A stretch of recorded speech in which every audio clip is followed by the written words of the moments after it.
Hello everyone, welcome back on my channel study Mantra 888 guys. यदि आपने इस channel को सब्सक्राइब नहीं किया है तो प्लीज चैनल को सब्सक्राइब कर लो, बेल आइकन को प्रेस कर दो।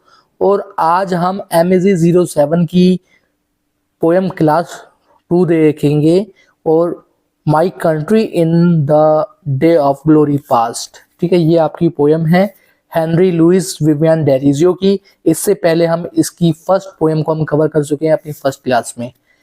सो गाइस, चलिए कम समय में बेहतर तैयारी के लिए आपको इस चैनल को सब्सक्राइब कर लेना चाहिए। मैं फिर से मैं कह रहा हूँ, ठीक है। देरी ना करते हुए अपनी पोइट्री को स्टार्ट करते हैं और बहुत अच्छा एक्सप्लेनेशन हम जानेंगे, ठीक है।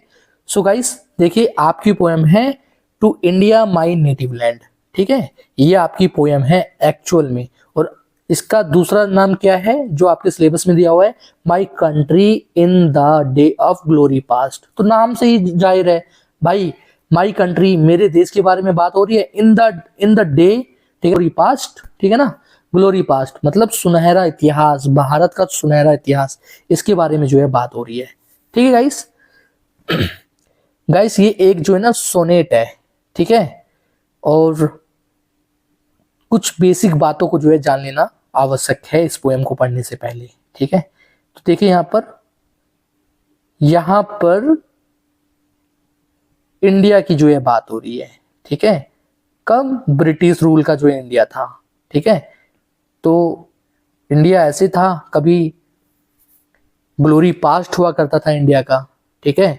और जब ब्रिटिशर्स आए, उन्होंने भारत का शोषण किया, भारत का हनन किया, आर्थिक तौर पर, सांस्कृतिक तौर पर और बौद्धिक तौर पर, ठीक है, राजनीतिक तौर पर, सामाजिक तौर पर, हर तरह से, जिस तरह से वो शोषण कर पाए, दबा पाए, ठीक है, बांट पाए, ठीक है, फूट डालो राज करो की नीति, ठीक है, इसका प्रचार कर पाए, जब तक कर पाए तब तक उन्होंने किया, ठीक है। वो आए थे व्यापार करने के लिए 1616 में, ठीक है, सन 1600 में ईस्ट इंडिया के रूप में आए थे, ईस्ट इंडिया कंपनी आई थी, आए थे व्यापार करने के लिए।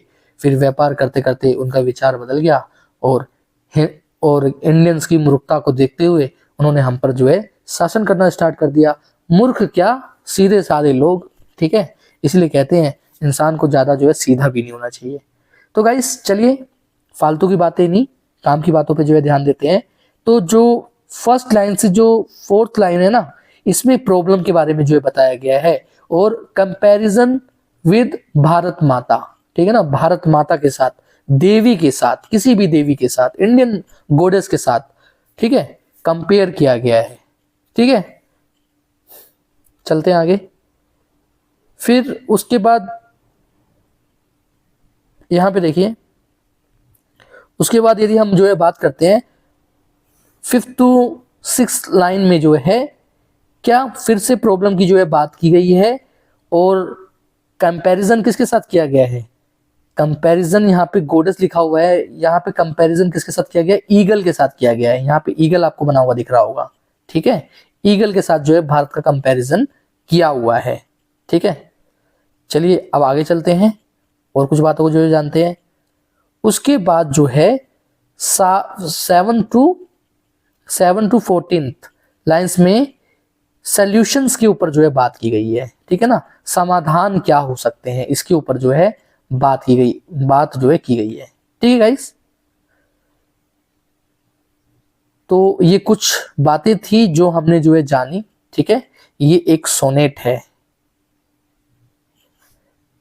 आई होप गाइस आपको समझ में आ रहा होगा, जो भी मैंने आपको बताने का प्रयास किया, बेसिक जानकारी मैंने आपको दी, ठीक है।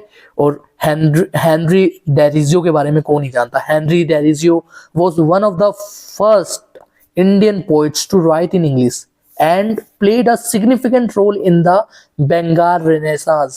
His writing shows his deep love for his motherland, ठीक है ना। तो वो एक देशभक्त आदमी थे, ठीक है। और उनका जो काम है ना, वो दिखाता है कि वो अपने देश के प्रति किस प्रकार से समर्पित थे। He was known for his patriotic and revolutionary spirit. तो मतलब वो देशभक्ति और जो उनका क्रांतिकारी उनकी सोल थी ना, स्पिरिट थी, उसकी वजह से ना वो जाने जाते थे। यदि हम उनके वर्क की बात करें, to the moon, to the India my native land जो हम इस वक्त पढ़ रहे हैं, और इससे पहले भी हमने एक उनकी पोएम पढ़ी द हार्प ऑफ इंडिया, ठीक है, हमने पढ़ा और जो है जाना, ठीक है ना। तो आई होप आपको वो पोएम जो है समझ में आई थी, और ये पोएम भी आपको समझ में आएगी, इसको भी आप बेटर वे में समझेंगे और कवर करेंगे, ठीक है। कुछ मैंने आइडियल चीजें आपको मैंने बता दी हैं, ये आपकी हेल्प करेगा, ठीक है, एग्जाम को अच्छे नंबर एग्जाम में जो है गेन करने के लिए।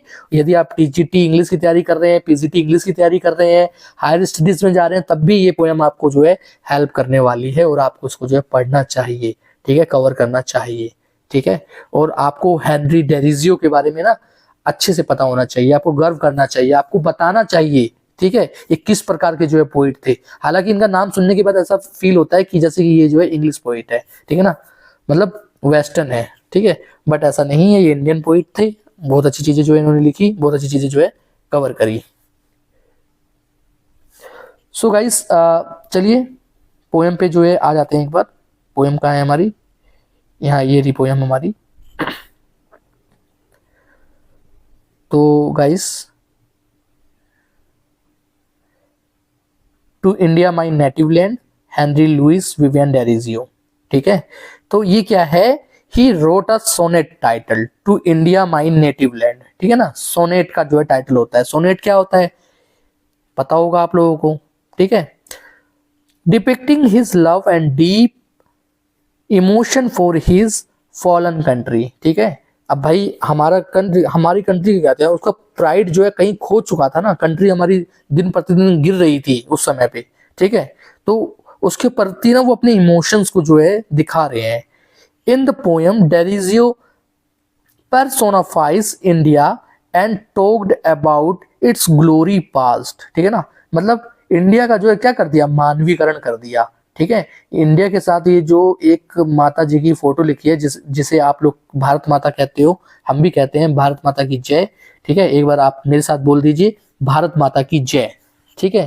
तो इसके साथ क्या किया गया, मानवीकरण, यानी कि पैरसोनाफाइज कर दिया गया, ठीक है ना, पैरसोनाफाइज, मानवीकरण, ठीक है। अलंकार आप लोगों ने पढ़े होंगे, मानवीकरण, अलंकार, पैरसोनाफाइज, ठीक है ना।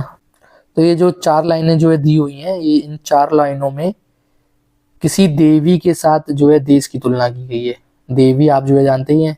फिर उसके बाद जो यहाँ पे ये 2 लाइन जो है दी हुई है, इन 2 लाइनों में ईगल के साथ तुलना की गई है। ईगल अलग होता है, चील अलग होता है, ठीक है।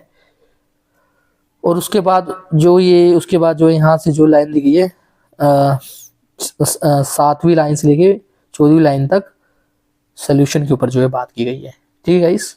ये मैंने आपको पहले ही बताया, फिर मैं बता रहा हूँ। चलिए अब इसको जो है पढ़ लेते हैं। माई कंट्री इन द, देखो यहाँ पे ये दाई लिखा हुआ है, दाई पढ़ते हैं, ठीक है।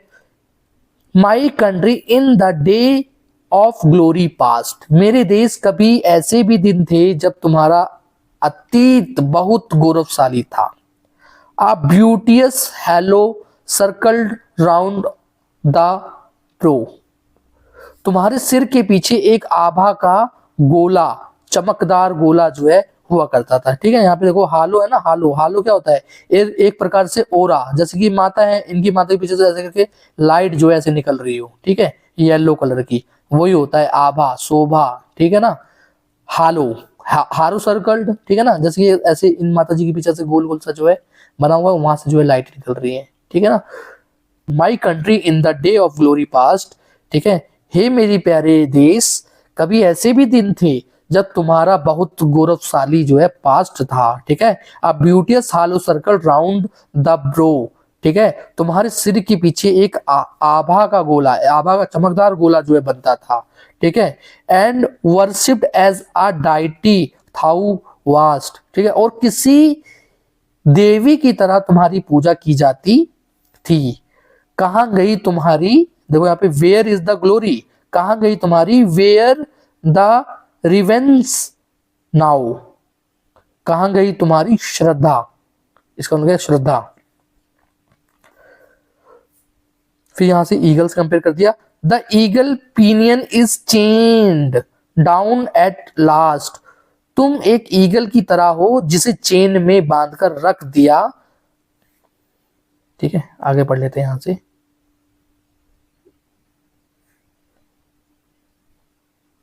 The eagle pinion is change down at last, तुम एक ईगल की तरह हो जिसे चेन में बांध कर रख दिया। And grovelling in the lowly dust art thou, तुम्हें मिट्टी में धूल की तरह रेंगना पड़ रहा है। ठीक है। The minstrel hath no wreath to weave for thee, तुम्हें तुम्हारे लिए जो गीत गाया करते थे, ठीक है, उनके पास कोई गीत गाने के लिए नहीं है। Save the sad story of the mystery, eagle की तरह हो जिसे चेन में बांधकर रख दिया गया है, तुम्हें मिट्टी में धूल की तरह रेंगना पड़ रहा है, तुम्हारे लिए जो गीत गाया करते थे उनके पास कोई गीत गाने के लिए साधन ही नहीं है, वह तुम्हारे दुख की कहानी ही गा सकते हैं, तुम्हारे सम्मान में कोई गीत नहीं। ठीक है, इस लाइन का मतलब ही यही है, इस वाली लाइन का। ठीक है इस well let me dive into the depth of time, कि मुझे व्यक्त की गई गहराइयों में जाने दो। And bring from out the ages that have rolled, जैसे गोताखोर पानी में से कुछ सिक्के मोती निकाल कर लाता है, वैसे ही मुझे कुछ समय निकाल कर लाने दो। ठीक है, यही बात इसके अंदर हो रही है। A small fragment of these wreaks some lime which human eye may never more behold, and let the of guerdon of my labor be my fallen country one kind wish for thee। ठीक है, तो क्या कह रहे हैं कि मुझे व्यक्त की गई गहराइयों में जो है जाने दो। ठीक है, गहराइयों से मतलब क्या है, कहाँ जाने दो, समुद्र में। ठीक है, जैसे गोताखोर पानी में से कुछ सिक्के मोती निकाल कर लाता है, उसी तरह से मुझे जो है समय नहीं होता, समय की गहराइयों में जाने दो, वहां से मुझे लम्हों के छोड़े हिस्से लाने दो जो मानव की आंखों में ना देखा हो, और मेरी मेहनत का यही इनाम होगा कि पूरी दुनिया में तुम्हें वही पहचान मिले, और मेरे पराजित देश के लिए यही एक इच्छा है। तो ये जो है पोइट यहाँ पे इसी चीज को जो है कहना चाहता है, इसी चीज को एक्सप्लेन कर रहा है। ठीक है, आई होप गाइस आपको ये पोएम जो है समझ में आई होगी, छोटी सी पोएम है। ठीक है, ना समझ में आई वीडियो जो है दोबारा देखना, समझ में जो है आएगी। ठीक है, कुछ नहीं है, आपको वे ऑफ आंसरिंग जो है पता होनी चाहिए, पोएम के बारे में पता होनी चाहिए, कैसे जो है किसके बारे में जो है बात की गई है। ठीक है, चलिए अब देख लेते हैं वे ऑफ आंसरिंग कैसे करना है। इसके अंदर वे ऑफ आंसरिंग देखिए, कॉन्टेक्स्ट आपको लिखना है। कॉन्टेक्स्ट आपको मैंने इससे पहले वाली वीडियो में मैंने बताया था। These wonderful lines are taken from the poem to the India my native land written by HLV Derozio, first time published in 1828 in his book the Fakir of Jungheera. ठीक है ना, तो फकीर ऑफ जगीरा का जो है फर्स्ट टाइम वहां पब्लिश हुई थी, उसके बाद वहां से इसको यहाँ जो है लिया गया। फिर अबाउट द पोइट लिख दो। अबाउट द पोइट मैंने आपको पहले ही बताया था, कुछ अलग लिखना हो तो ये लिख देना। Derozio is a poet, a rebel and a thinker and a debater. He tried to motivate the students when he used to teach as a teacher of English literature and history at Hindu College। ठीक है, उसके बाद about the poem, अब मैंने आपको पिछली बार भेजा, या तो आप अबाउट द पोएम लिखो। अबाउट द पोएम में आपको लाइन टू लाइन एक्सप्लेन नहीं करना होता। ठीक है, जो भी मैंने मोटी मोटी आपको बात बताई वो भी आपको पता है ना, तो कुछ भी लिख सकते हो, अबाउट द पोएम लिख कुछ भी। लेकिन जब आप लिखते हो एक्सप्लेनेशन ऑफ द पोएम, तो वो चीज जो है अलग होती है। ठीक है, तो हम इस पोएम में लिख रहे हैं अबाउट द पोएम। ठीक है, he wrote a sonnet title to India my native land depicting his love and deep emotion for his fallen country India। in the poem Derizio personified India and talked about its glory past। My native land is one of the most widely read and appreciated poems composed by Henry Louis Vivian Derizio, in which the love for the motherland is so strong and longing to serve it as a true son of the soil। ठीक है, तो guys ये आपकी poem थी। I hope आपको जो है समझ में आई होगी। यदि आपकी इस वीडियो से जरा सी भी हेल्प होती है तो प्लीज गाइस हमारे चैनल को सब्सक्राइब कर लो। आपको ऐसी ही वीडियो जो है मिलती रहेगी, वे ऑफ आंसरिंग पता लगेगी, और आप कम से कम समय में अच्छे से अच्छा जो है तैयार कर पाओगे। ठीक है, अब इस पोएम से जो पैराग्राफ आते हैं ना, वो पैराग्राफ आपको जो है पता होना चाहिए। ठीक है, तो जो कई बार जो है आपके एग्जाम में आए हुए हैं, तो ये जो पैरा है ना, आप ब्यूटियस हेलो सर्किट, तो ये यहां से जो है आता है। ठीक है, ये पैरा, ठीक है। द ईगल पिनियन चेंज, ये पैरा यहाँ से आता है, ठीक है। उसके बाद अ फ्यू स्मॉल फ्रेगमेंट, तो ये यहाँ से जो है आता है, ठीक है। कई बार आया हुआ है, पोयम को पढ़िए और वे ऑफ राइटिंग जो है समझिए। अब ये किसकी पोयम हो सकती है, तो यहाँ पे देखिए दा का लिखने का स्टाइल जो है देखिए, ठीक है। और यहाँ पर बार बार क्या वर्ड आ रहा है, थाउ वर्ड आ रहा है, ठीक है। तो इसका यूज कौन करता है, ठीक है। और इंडिया की जो है बात कर रहा है, तो आपको पढ़ने से पता लगेगा, तो आप यहाँ से जो है पैरा को जो है रिकॉग्नाइज कर पाओगे, सॉरी स्टैंजा को, ठीक है गाइस। चलिए गाइस, मिलते हैं नेक्स्ट वीडियो में। आई होप आपको ये वीडियो पसंद आया होगा। यदि आपको ये वीडियो पसंद आया तो प्लीज कमेंट करो, चैनल को सब्सक्राइब कर लो, भारत माता की जो है जय बोल दो। थैंक यू, मिलते हैं नेक्स्ट वीडियो में।